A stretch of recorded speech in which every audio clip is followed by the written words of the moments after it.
Halo semuanya, selamat datang kembali di video analisa harian XAUUSD bersama Amandana. Ini adalah analisa harian XAUUSD pada hari ini tanggal 4 Desember 2024 hari Rabu. Seperti biasa, jika kalian semua suka dengan videonya, jangan lupa like dulu videonya, subscribe bagi belum subscribe, hidupkan lonceng, dan di-share ke yang lain. Oke, jadi kemarin kalau dilihat, kemarin kan ada news masalah JOLTS job opening ya, ataupun jumlah lowongan pekerjaan JOLTS yang dibuka kemarin. Kemarin itu data yang keluar adalah lumayan besar ya, yaitu dari sebelumnya 7,37, ini direvisi ya. Sebelumnya itu 7,44 ke 7,5, yang ada adalah kemarin malam itu 7,74. Jadi bisa dikatakan jumlah lowongan pekerjaan yang dibuka kemarin itu adalah sebesar 7,74. Tapi lucunya adalah kalau kalian lihat versi dari Trending Economic ini kan supaya lebih kompleks ya. Jumlah orang yang resign itu meningkat ya. Jadi jumlah orang yang resign itu kan sebelumnya 3,98 ya. 3.098.000. Kemarin malam yang keluar adalah 3,3 juta. Jadi jumlah lowongan pekerjaannya itu bertambah, tetapi itu dibarengi dengan jumlah orang yang resign ya. Ini jumlah orang yang resign di sini cukup besar sih, dari 3 juta ke 3,3 juta. Kemungkinan di sini untuk apakah job quit di sini ataupun jumlah orang yang resign itu bisa mempengaruhi unemployment ataupun tingkat pengangguran, saya rasa sih bisa aja ya. Untuk hari ini secara news kita nanti ada tentang ADP ya. Mana sih ADP nanti malam? Nanti malam kita ada ADP yang dimana di sini diperkirakan dari 233.000 ke 152.000. Di sini sih diperkirakan ADP-nya bakal lemah ya. Mana dia ADP-nya di sini? ADP nanti malam itu 233, 150.000. Ini kan sektor swasta ya. ADP ini sektor swasta, private soalnya. Jadi ya dari segi private, kemungkinan sih yang job quit kemarin mungkin dari segi sektor swasta sih kayaknya ya. Dari 233 ke 180.000. Ini sih saya rasa bisa mempengaruhi dolar sih ya, ADP-nya di sini. Kemudian nextnya kita ada ISM Services PMI. Tapi sebelum itu kita ada Global Services PMI.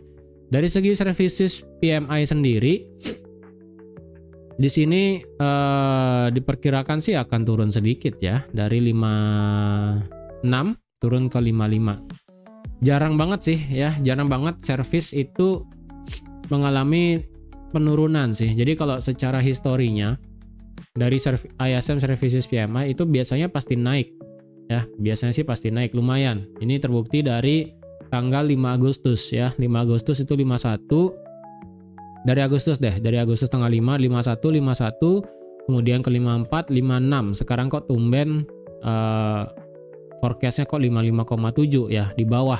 Ada apa ini? Padahal biasanya di sini sebelum adanya pemotongan suku bunga itu kan ISM Services PMI itu pasti stay di atas 50 ya.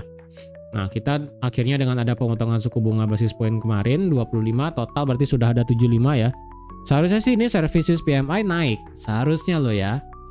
Harusnya ini naik dari 56 mungkin sih mentok 57 sih. Karena kalau dilihat data di 57 itu jarang banget ya, mungkin nggak paling 56,5 atau nggak 56,7, 56,9 ya. 57 sih ada itu, tapi 2022 dan Februari juga ini 59, dan 60-an itu di 2021 2022. Jadi saya rasa sih kalau sampai di bawah 55 ini tetap ya Service PMI itu mengalami ekspansi good, cuman angkanya aja di sini. Biasanya itu services pasti mengalami kenaikan ya.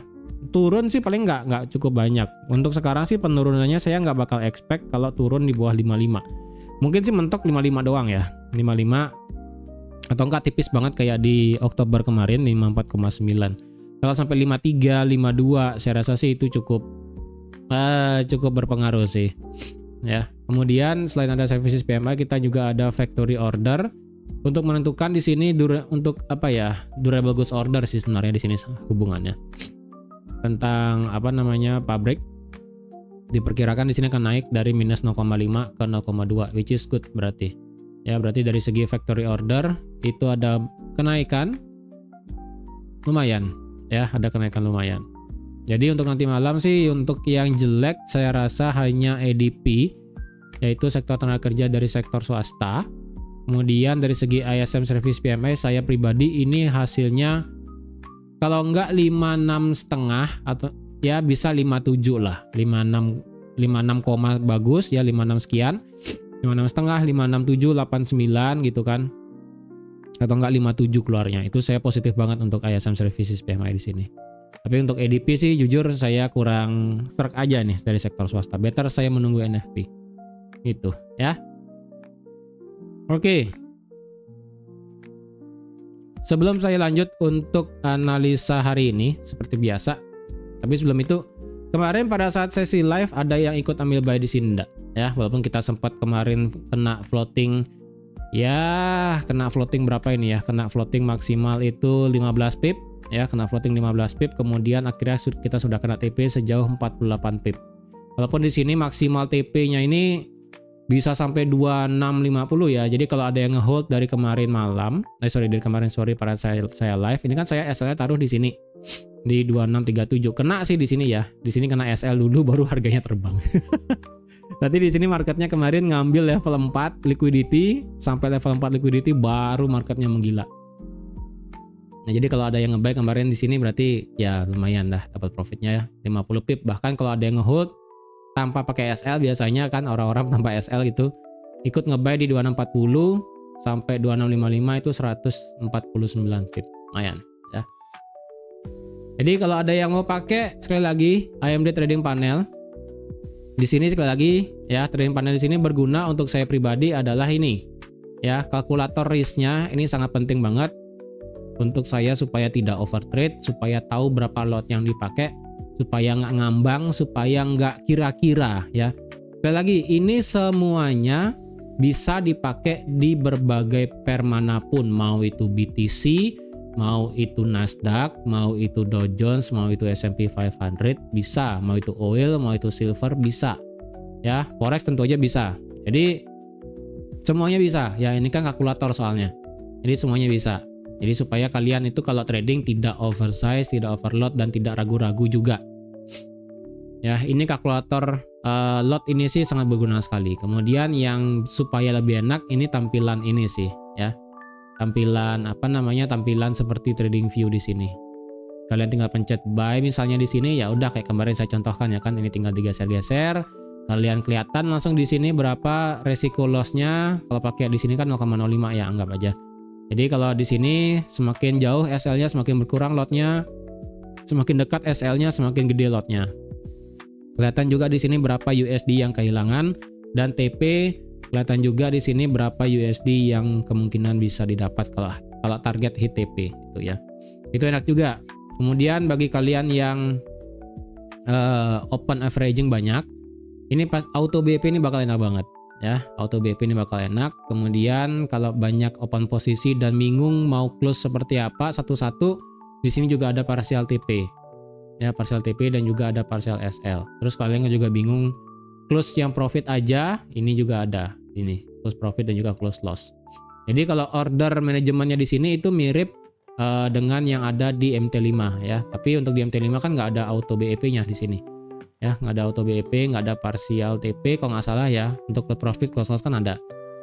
Tapi yang lebih berguna sih pasti auto BEP di sini. Kalian untuk yang open averaging, saya tahu pasti banyak yang open averaging, cara style trading averaging ataupun cara hedging gitu kan ya. Ini auto BEP ini enak banget. Jadi kalau kalian tinggal klik auto BEP, kalian on kan dan kalian hitung. Terserah kalian mau BEP plus berapa. Ini kan hitungannya BEP plus. Jadi setelah nanti kalian pengennya BEP plus sebanyak 1000 poin. Ingat ya, ini satuannya poin. Jadi kalau 1000 poin berarti 100 pip. Udah kalian tinggal oke. Nanti kalkulator dari Trading panelnya ini akan mengkalkulasi otomatis di mana letak TP bersamanya ya, TP satu garis. Jadi otomatis ketika itu kena TP-nya udah ke close semua posisinya dan pasti itu profit ya, karena kan BP plus. Tapi kalau bisa BP plusnya itu yang masuk akal juga lah ya. Kalau BP plus cuma 10 pip ya sama aja bohong profit sih, tapi kan ujung-ujungnya kalian cuma dapat 10 pip doang gitu kan. Itu. Ini pasti enak banget. Selanjutnya sih di sini ada market structure ya. Market structure supaya enak untuk dibantu apakah market structure sekarang itu bullish atau bearish. Di sini juga ada AMD box untuk sekedar indikator untuk sinyal ya. Apakah market ini prefer buat turun atau naik? Sekarang sih di sini indikatornya bilang marketnya turun ya, karena ini kan datang dari market yang drop di sini ya. Drop di sini, kemudian dia retrace, kemudian ke bawah dan ini sudah ngejebol supportnya juga. Makanya menandakan adanya support. Menandakan adanya sell untuk di sini seperti itu.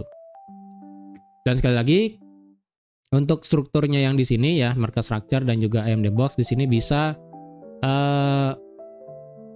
muncul notifikasinya nanti di WA. Ya, jadi itu enaknya nanti. Kalau saya pribadi sekali lagi saya yang lebih pengen adalah ini. Ya, ini. Risk persen ini enak banget. Ya, jujur enak banget. Dan kalau saya pengen averaging, auto BEP ini udah paling enak. Ya, terkadang sih saya juga pakai AMD box kemudian market structure, tapi kalau saya pribadi risk persen dan auto BEP ini udah paling enak. Ya, udah paling enak, udah tinggal sekali klik kalian tinggal taruh open di mana beres gitu kan, nggak usah ngitung-ngitung berat-berat lagi. Ya, jadi kalau ada yang mau pengen dapat trading panelnya di sini bisa kontak link WA yang ada di bawah. Dan mengingat ini sudah bulan Desember ya, karena bulan depan Januari 2025 kan diberlakukan PPN 12%. Mungkin kita akan ada kenaikan harga, mungkin loh ya. Jadi kalau yang merasa di sini pengen cepat dapat ya boleh langsung aja ya. Boleh langsung aja. Karena saya worry-nya kalau sudah berlaku PPN 12% ini ya, saya worry-nya juga ini harganya juga bisa naik ya. Karena kita juga harus bayar server, kita juga harus bayar monitoring juga ya. Untuk biaya servernya itu kalau naik harganya ya mau gimana gitu kan. Harganya juga harus naik. Untuk so far sih belum ya. Jadi kalau pengen biar nggak biar nggak ya ada kenaikan tiba-tiba gitu kan, kalian worry bisa langsung dapetin itu aja sih. Ingat ya, bulan depan itu Januari 2025 sudah ada PPN 12% soalnya. Oke, sekarang bagaimana nih XAUUSD ya. Ini XAUUSD kalian mau katakan seperti apa, ini marketnya masih flat soalnya ya. Ini masih flat, jujur ini masih flat banget ya, ini masih flat banget, nggak banyak yang bisa saya katakan sebenarnya. Ini literally marketnya sakit sih ya, kebiasaannya. Berarti ini bisa saya katakan penyakitnya kambuh lagi ya, penyakit menjelang NFP ini kambuh lagi jujur. Jadi kalau kayak begini ya berat ya, ini berat. Karena kalau di tengah-tengah kayak begini, ini kalau yang saya lihat nggak ada bentukan apa-apa sih di H4. Kalian cari bentukan pattern segitiga juga nggak ada gitu kan ya. Kalau segitiga sih maksa ya, jujur kalau pakai segitiga ya sekarang maksa. Karena kalau ditarik dari sini dan kena di sini dan ditarik dari sini ke sini, ini kan maksa banget ya. Karena ini kan baru kena dua touch doang. Ini terlalu maksa, better jangan dipakai.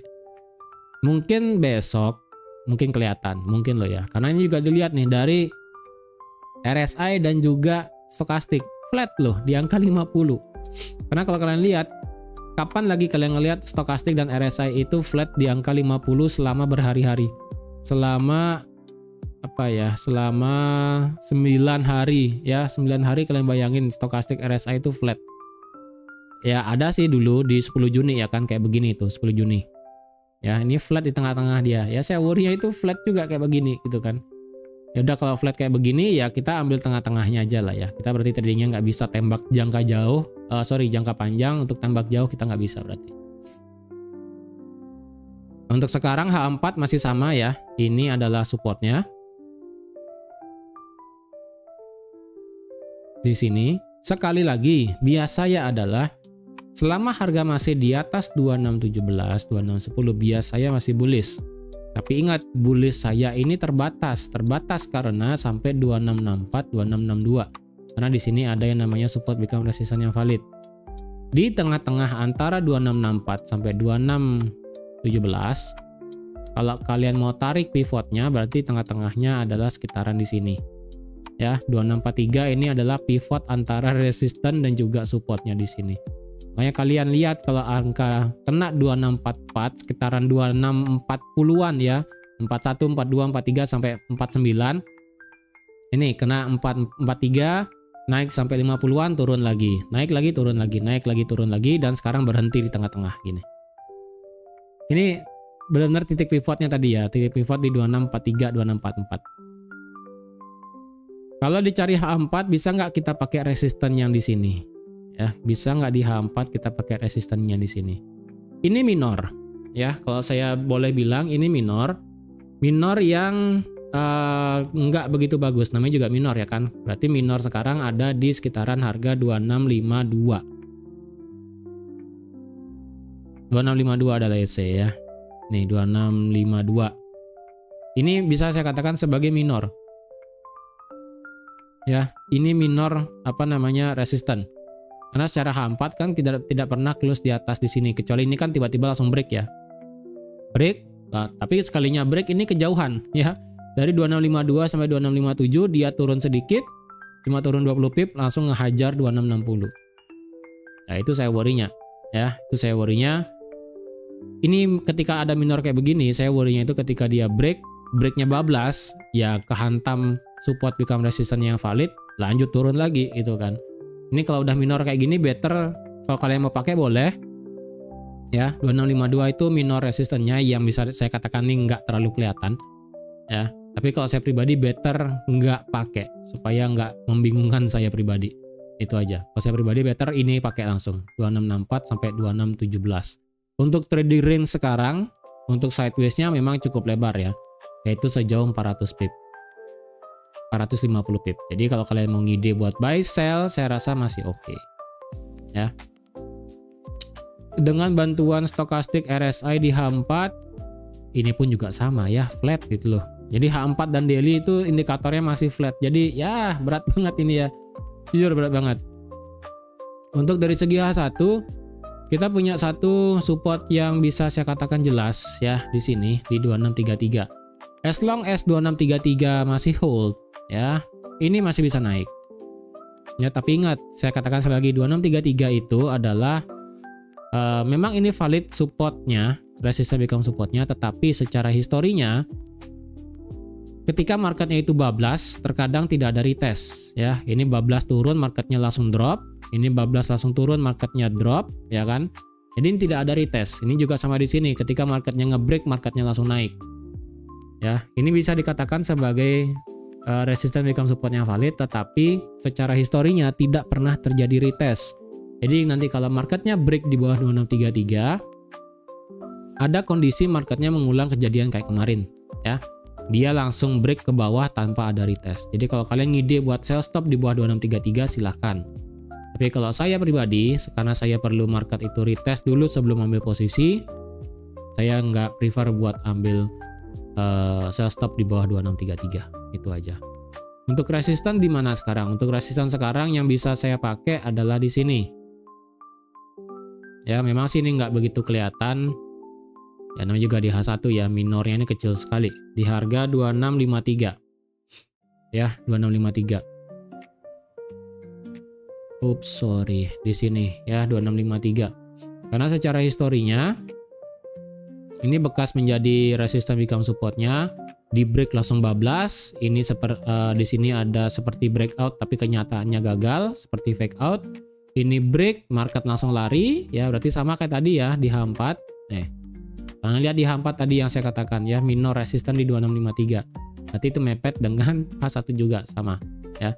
Berarti di sini juga berhenti di 2653. Jadi kalau kalian mau pakai minor-minor seperti ini, ya silakan aja. Jadi sekarang minor supportnya ada di 2633, minor resistance ada di 2653. Berarti ini adalah sejauh 200 pip ya. 200 pip untuk masalah jaraknya dari 2653 sampai 2633. Kalau maupun posisi bagaimana? Ya tinggal pilih aja, karena ini mendekati 2633 ya berarti open buy. Mendekati 2653 open sell. Ngelewatin 2653 gimana ya? Tunggu sell nanti di sini gitu. Tapi untuk buy ya, untuk buy di bawah 2633 saya rasa masih oke. As long as 2617, 2610, H4 itu tidak break di bawah ini. Kalau ada nanti H4 close seperti ini, jangan ngide buat buy di bawah. Ya. Jangan ngide buat buy di bawah. Tapi kalau H4 masih bisa ngehold, ya, masih bisa ngehold dan ternyata terjadi pembalikan nanti, ya, kalian boleh ngebuy nanti. Jadi patokannya 2617 dan 2610 itu adalah H4. Ya, jadi selama H4 masih bisa hold di atas itu, it's okay, masih bisa ngebuy.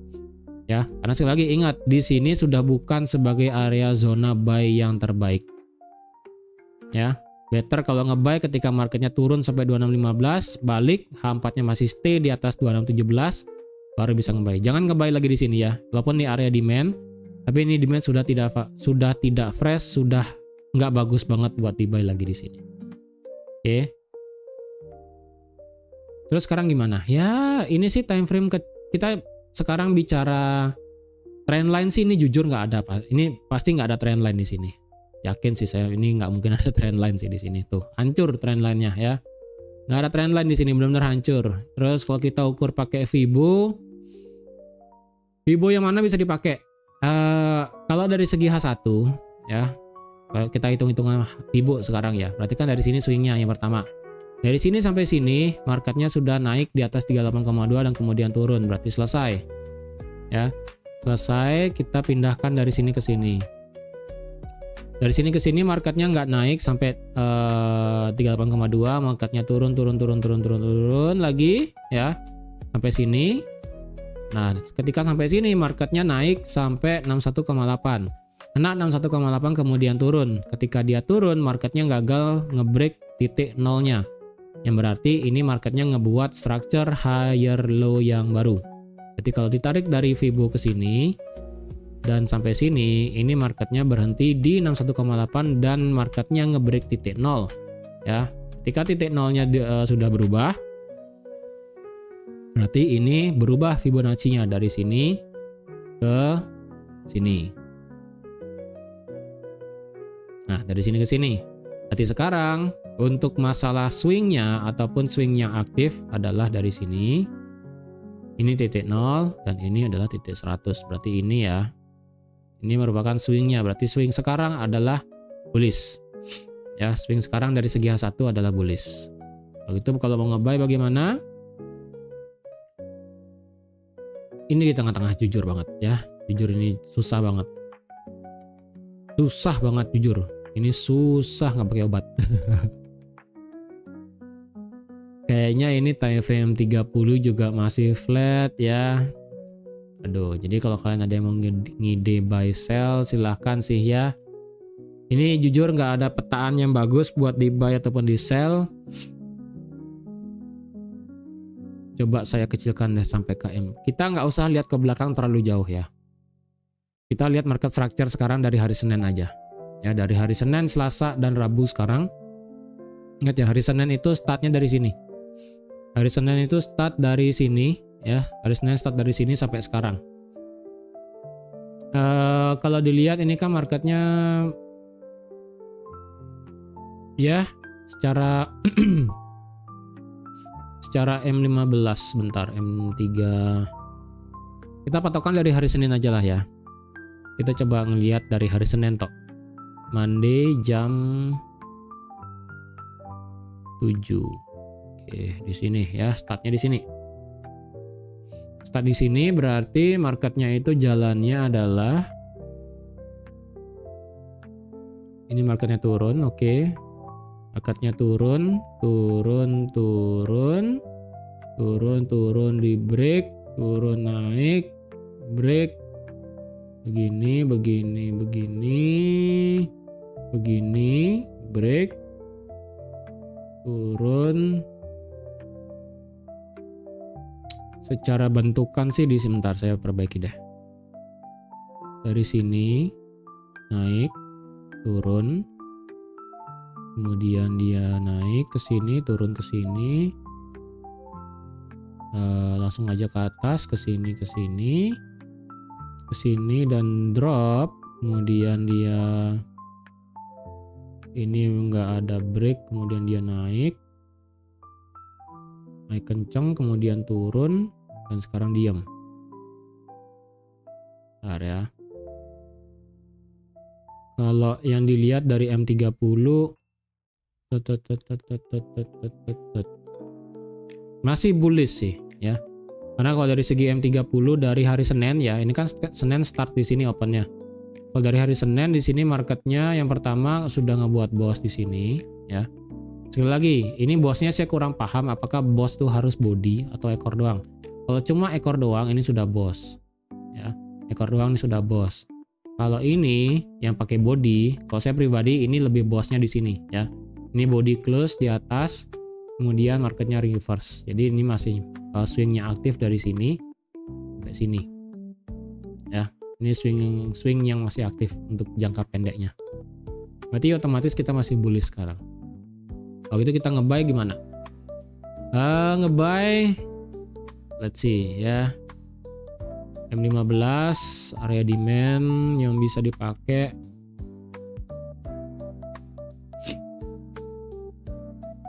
Wah berat sih. Ini demand dah lewat M5. Ini diambil, sudah diambil. Wah ini sudah diambil semua ini. Ini M15, ini M30. Ini ada minornya sih lagi di sini di M30. 15 M30. Sekarang sih karena tadi market structure-nya masih bullish ya. Dari swing low di sini sampai high di sini. Jadi kita prefer buat nge-buy doang. Nge-buy di bawah di sini itu belum ada tanda-tanda bakal balik. Ya, jadi kalau nanti marketnya turun lagi sampai 2635 terjadi pembalikan, better nge-buy nanti di sini. Ya, turun sampai sini misalnya. Jadi pembalikan kalian boleh nge-buy, target maksimal sampai ke 2650 lah genapin, atau enggak sampai 2648 di sini. Ya, sampai 2648 atau enggak 2647. Lumayan ya. Kalau buy di atas resisten gimana? Untuk resisten kecil sekarang itu yang bisa saya infokan, wah ini nggak ada yang bagus sih jujur, kacau ya, kacau banget beneran. Kayaknya sih 2643 sih ya untuk sekarang yang bisa saya infokan. Kalau mau nge-buy di atas resisten ini sih ya, kayaknya ini sih lebih make sense. Bentar ya, 2644 atau enggak 2643 ya. Ini lebih make sense sih. Jadi kalau nanti marketnya ini naik ya, nge-break di atas di sini, kalian ngide buat nge-buy boleh. Tapi hati-hati ya. Maksimal sih sebenarnya sampai 2650. Kayak sampai di sini juga maksimal sampai 2650, tapi silahkan dikondisikan nanti marketnya seperti apa ya. Karena ini sekali lagi ini marketnya masih kejebak loh. Ini yang saya berikan sekarang di terakhir ini adalah kondisi sekarang yang hanya berpacu pada candle sekarang aja ya, nggak ngelihat terlalu ke belakang candlenya gitu.